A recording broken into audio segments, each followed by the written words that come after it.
Hello, everybody. We're just going to wait a couple of minutes to allow a few more people to join in, and we should be ready to go in about 2 or 3 minutes.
Sarah, just to let you know, you are sharing your screen.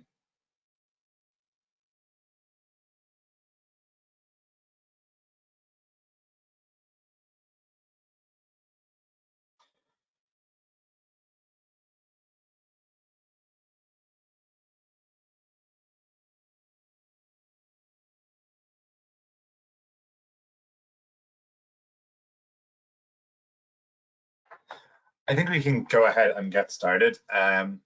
So welcome to today's webinar. We're going to be looking at maximizing impact and minimizing risk. So it's a Giving Tuesday security guide to make sure that you are all ready for Giving Tuesday. So today's webinar, we are going to cover what is online payment fraud, the common types of nonprofit online payment fraud, how to protect against payment fraud. Sarah, can you skip? Oh, there we go, perfect. And then a little bit about IATS payments and what we do when it comes to ensuring that you are safe, as well as some additional resources, and we'll have time for questions at the end. There is the ability to ask questions through the chat function, so go ahead and ask any questions you'd like throughout the webinar, and we can get to them at the end. So just to do some introductions, I know that many of you are IATS clients, some of you may not be, so just we can go over a little bit about who IATS payments are. So we are a payment processor for specifically built for nonprofits. We've been around for about 20 years, and we currently have about 16,000 nonprofits, as well as around about 100 integrated partners who use us for their platform to process payments for their clients. Myself and Aaron are going to be bringing you through today's webinar, so I can introduce myself. I'm Connor Galvin, and I'm the partner relationship manager here at IATS. We also have Aaron Ravello, who is our partner support specialist. So I'm going to let Aaron talk a little bit about what online payment fraud is, and then I'll come back to you in a minute. All right, thank you, Connor. So like Connor said, we're going to go over kind of baseline of what online payment fraud is. It really can come, a couple different ways. Defined online fraud is just the illegal payment made by any cyber criminal stealing information like sensitive data, like card information, attempting to actually take physical money from you, and other means of information. We oftentimes see that many nonprofits believe that they have enough security set up in their system, but often that's not the case. 69% of organizations believe that fraud is a major factor in the nonprofit sector. And of those, 85% believe that they do have enough fraud protection. The reality, 50% of nonprofits actually are not using the best practices in taking care of their fraud. Sarah, if you could go 2 more slides for me, please. Thank you, ma'am. Here are just some of the ways that we see payment fraud come about. Phishing emails, which is, I'm sure just about everybody here has seen before, emails coming in that are looked to be one thing, but in reality is actually a try to get personal information from you by having you click on links that take you to websites to have and put in passwords or information like that so that they can steal your information. Skimming, more of a physical way of stealing credit card information, where there's actual physical device that's used to steal data whenever you swipe your credit card. Identity theft, probably the most common and well-known fraud system here, where your actual personal information is stolen, like your social security number, credit card number, name, information like that, and then that is taken and used to attempt transactions on your behalf.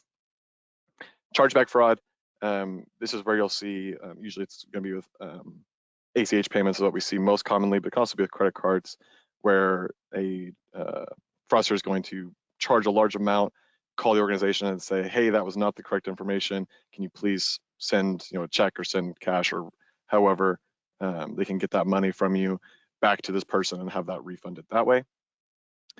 Business email compromised, very self-explanatory. Your personal business email is hacked into, they get the password from you in some way, and they use that to gather additional information that your personal business email is going to have in there. Card not present fraud would be having just the card number usually, and then calling in, trying to run a transaction, not having any other information like CVV or zip code or anything like that, but having you attempt a transaction without that, and it's still being able to be processed there. Connor, I'll give that back to you for the additional type here. Yeah, absolutely. So the common types of nonprofit online payment fraud, there are a couple of different ways in which fraudsters will attempt to commit fraud. So as we said previously, nonprofits, they face the same risks as for-profit businesses for online credit card fraud. There are a couple of different ways in which they will try to commit fraud. These are the main ones. So I guess data breaches are huge, are pretty big. A couple of years ago, we saw a number of high-profile for-profit organizations be hit with data breaches where a lot of customers, or in this case with nonprofits, donors, data was stolen. When that data is stolen, it may not always be, this perfect data given to these fraudsters. There may be, they may have names and card numbers, but they don't match up. So they will do things like name tumbling and card tumbling. These are basically whereby with name tumbling, you have a card number, but you don't have the name associated with it. So you will try multiple names to get that transaction to run. Card tumbling is the opposite of that, where you will try the name with multiple different cards to try get them to match up and for a transaction to be successful. As well as that, there are specific regions within the world where we see fraud happening more. So we do have some tools in place that we'll speak to later around that to ensure that the transactions aren't allowed from those specific regions. So this is an example of a common type of fraud that's committed online, and this is with ACH or EFT is what it's known as in Canada, and then direct debit payment in the UK. So we'll see where fraudsters will make a large donation using a stolen routing number, and then the next day they will contact the nonprofit and insist the donation was made in error. They'll ask for a refund to a check card or via check, and then they contact the bank make the same claim and request a refund. So essentially what they're doing is making sure that they're getting the money back and not necessarily into the account that it was from. So basically the nonprofit is going to see that refund twice, once into the actual bank and then once from the credit card or check that the fraudster has provided. So I'll hand it back to Aaron now to talk to how to protect against online fraud in the run-up to Giving Tuesday. Perfect. Yeah, so we have 6 major points here that we usually suggest to help protect fraud here. Number 1, big one, improve security on your password. Normally we suggest things like changing it frequently, not using super memorable things that you might use like birthdays, addresses, family members' names, and a big one, don't share your password. That definitely makes it a lot easier for people to get into if that thing is being passed around everywhere. Number 2, we talked about it a minute ago, phishing emails. The best way to look out for these, we mentioned, was poor spelling and grammar. If you look at the email address, it's clearly not the email that it's coming from, and that's a major sign. Any links or attachments that you're really not expecting to be sent to you, big thing not to click on. And then if you do get one from a major organization, that you might reach out to that organization separately. With most businesses, there's also, you can send phishing emails to like your IT department, and they can have a look at that as well and really nail down if it is phishing and then get those email addresses blocked. Number 3, monitoring your merchant services account. So this is asking for things whenever we're running transactions. So, AVS, our address verification system, making sure that you're getting correct BIN numbers from accounts. So that's the first 6 numbers in a credit card is going to be your BIN. So if we have regions of the world that you're not expecting, payments from, then you can actually use fraud tools that, in our example, that IS provides to block those. Same thing with CVV2.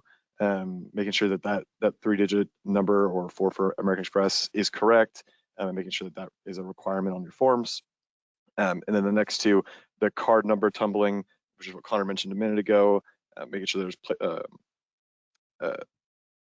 settings in place that block that information if it's coming through too rapidly, and then also IP blocking, whether that be region or specific IPs that people are sending fraudulent transactions through.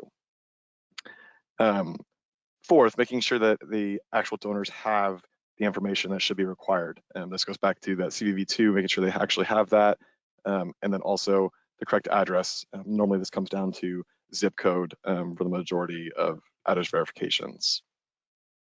Number 5, verifying their identity. That can be done with the BIN and IP checks that are provided on the fraud tools, and then also 2-factor authentication, which can again be used as CAPTCHA on forms, or if someone calls in, making sure that we're getting that CVV number from them whenever transactions are ran. And then lastly, number 6, making sure you choose the right payment processor. This is important just to make sure that they do have the ability to use CAPTCHA. They are PCI compliant. Data portability, meaning having data tokenized and not just stored in the open. And then obviously experience with the section of the world we're in here, in the world of nonprofits. Those are the main things we look for when we're talking for best payment processors in this case. Connor, I will give it back to you here.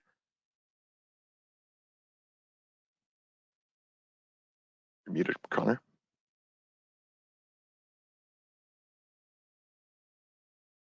Sorry, I was muted. So as Aaron mentioned, it's important to when you're choosing your payment processor to understand what it is that they offer when it comes to fraud prevention tools. So just a little bit about what we do at IATS to ensure that all of our clients are safe. And our partners as well, to make sure that their information is stored safely. So Sarah, if you want to just move on to the next slide there. Perfect. So at IATS, we have a lot of clients that process directly through IATS. We also have a lot of clients that use third-party solutions, and then we do the payment processing on the back end. one of the most important things is tokenization and encryption. So basically, what this is it means that neither the third-party solution or the nonprofit themselves are actually holding the card details.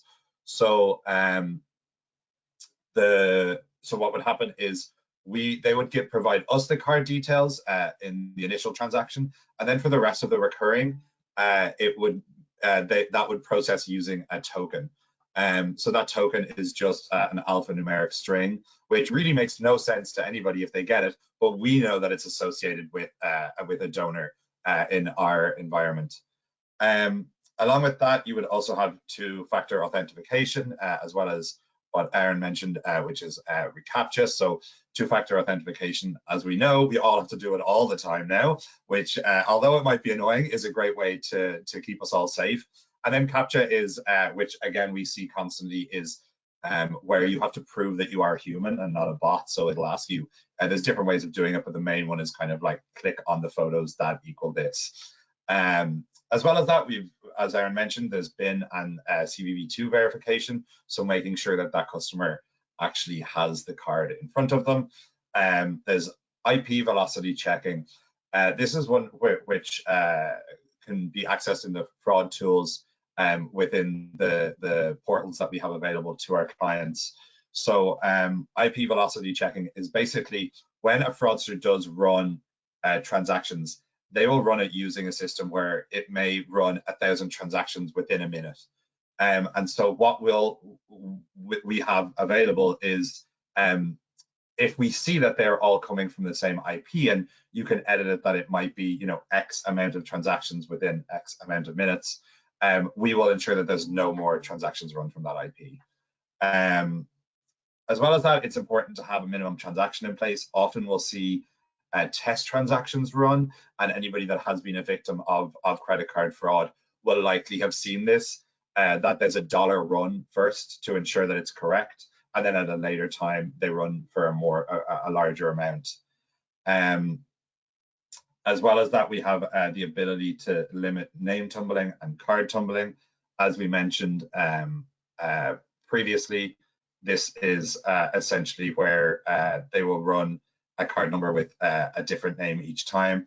And again, we have the ability to edit that so that there's X amount of name in a certain time, means that they will no longer be able to run those transactions. So that's what IATS has available.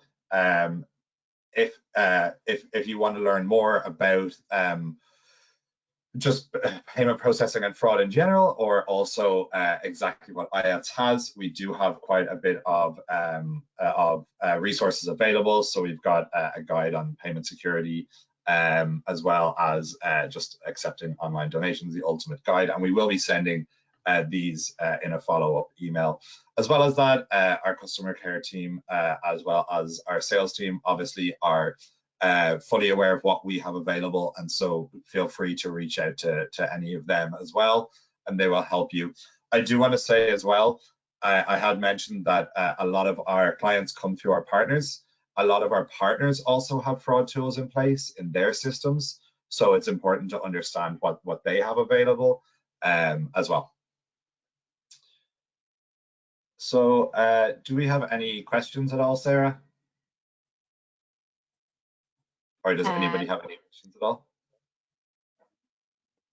There is a question about does IATS have plans to implement two-factor authentication anytime soon? So I don't know if you guys touched on that, but if you want to just spin back to that question, that'd be great. Yeah, so we are working on a new product suite, which is called the Deluxe Payment Platform, and so that will be released soon to both clients and partners. And I believe there is two-factor authentication available in that, or at least it will be coming soon. That's great. That's all the questions for now. So. Perfect. Well, as I said, if anybody does have want any more information, or does want to learn about their fraud setup within IATS, please feel free to reach out.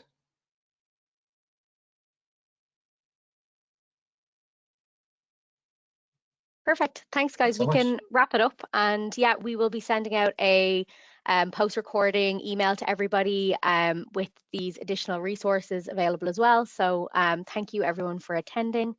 And yeah, have a great rest of your Wednesday. Much. Thanks, everybody.